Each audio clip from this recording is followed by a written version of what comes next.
Nous ouvrons à présent notre dossier ce soir sur le diabète. 3 millions de Français de plus de 45 ans en souffrent. 12% des hommes de cet âge-là, 8% des femmes. Mais ce chiffre recule, Sébastien. Oui, c'est nouveau, c'est pour ça qu'on a choisi de s'y arrêter. C'est notre coup de fil du 18h. Bonsoir Boris Ancel. Bonsoir. Merci d'être avec nous ce soir. Vous êtes diabétologue à l'hôpital Bichat à Paris. Santé publique France observe donc un recul du nombre de cas. Comment on explique ça ? Je crois qu'il faut faire attention à la manière d'interpréter les chiffres. C'est vrai que ça donne une lueur d'espoir de voir une diminution du nombre de nouveaux cas de diabète.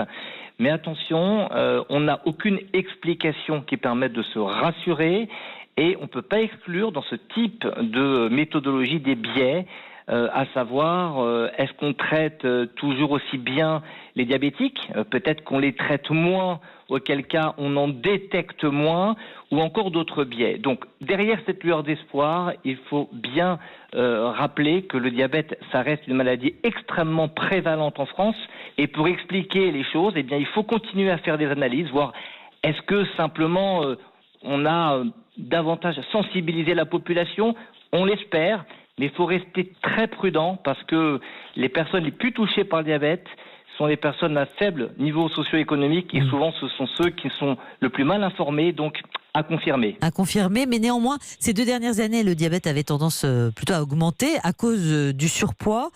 Il y a quand même un sentiment de tendance qui s'inverse, non ?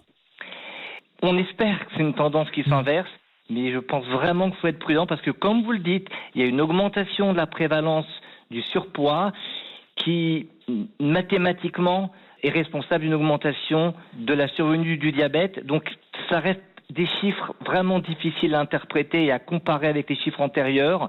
On espère qu'il y a cette lueur d'espoir, mais le message ce soir, c'est attention et continuons la prévention et l'aide pour le traitement des personnes diabétiques. Voilà, des chiffres à confirmer. Merci beaucoup Boris Ancel, diabétologue à l'hôpital Bichat. Je signale également votre chaîne YouTube, l'émission Santé. Merci, bonne soirée.